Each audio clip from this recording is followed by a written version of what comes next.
Friends, कैसे हो आप सब। मैं राहुल चौधरी। आज आपको बताने वाला हूँ मैं महान सम्राट, महान राजा विक्रमादित्य के बारे में।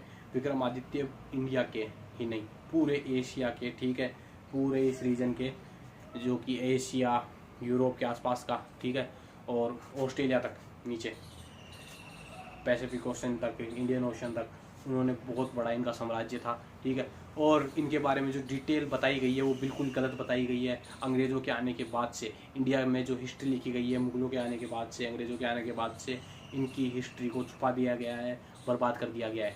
और विक्रमादित्य जो थे वो बहुत बड़े राजा थे। इनका जो जन्म है वो अगर मैंने सर्च किया तो मुझे पता चला कि इनका जो जन्म हुआ है वो 102 BC के अंदर हुआ है, और इनकी जो मृत्यु हुई है वो है 15 AD के अंदर। ये गूगल के द्वारा मुझे प्राप्त हुआ है, ठीक है। इनके बारे में जो डिटेल मिलती है वो किस्से और कहानियों में मिलती है, डॉक्यूमेंट्स में इनका नाम ही नहीं है, ठीक है।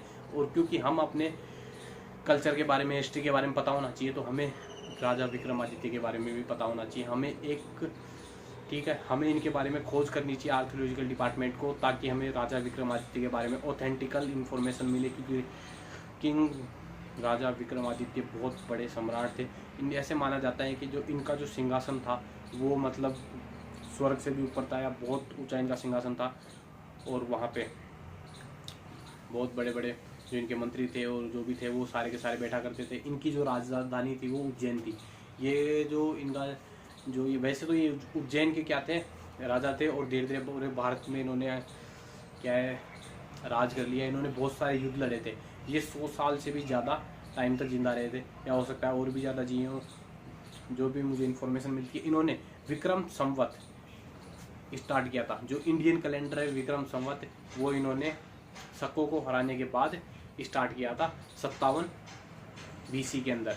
जैसे इसमें डेट पता चलती है, उस जब भी हमें पता चलता है कि जो हमारा जो कैलेंडर है, इंडियन कैलेंडर है, विक्रम संवत है, वो 57 साल आगे है, ठीक है, जॉर्जियन कैलेंडर से। क्योंकि वो उन्होंने 57 BC को इस कैलेंडर को स्टार्ट करा था। और ये बहुत बड़े राजा थे। इन्होंने क्या करा था, पृथ्वी का 40% लैंड पार्ट को अपने कंट्रोल में ले आए थे। और इन्होंने बहुत सारे युद्ध लड़े थे।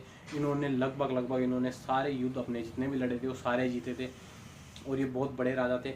और इनके भाई का नाम है भर्तरी, जो कि एक बहुत बड़े लोक देवता के रूप में आज पूजे जाते हैं।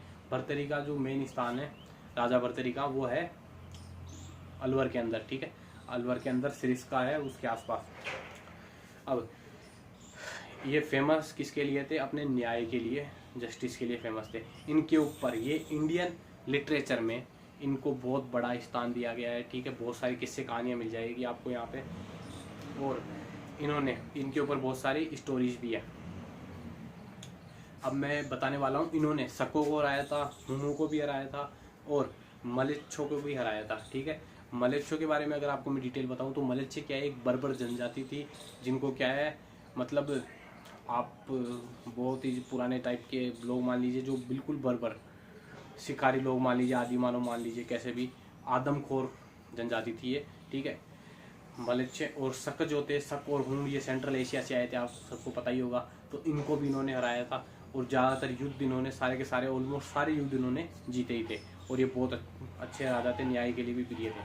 आपको वीडियो कैसा लगा तो वीडियो को कमेंट करके जरूर बताना। वीडियो लाइक कर देना अच्छा लगा हो तो, और चैनल को सब्सक्राइब कर लेना, और वीडियो शेयर करना, ठीक है। वीडियो शेयर भी करना ताकि विक्रमादित्य के बारे में अगर थोड़ी बहुत डिटेल है वो सबको पता चले। और ऑथेंटिकल जो डिटेल है, ठीक है, इसकी जो सही जानकारी राजा विक्रमादित्य के बारे में वो हमें पता करनी चाहिए। इंडियन गवर्नमेंट के पास ये जानकारी पहुंचानी चाहिए, ताकि हमें राजा विक्रमादित्य के बारे में सही जानकारी मिल सके। और आर्कियोलॉजिकल डिपार्टमेंट को इसके लिए मूवमेंट चलाना चाहिए, और खुद को भी आर्कियोलॉजिकल डिपार्टमेंट को इसके ऊपर काम करने की सख्त ज़रूरत है। वीडियो अच्छा लगा हो तो लाइक कर देना, सब्सक्राइब कर देना।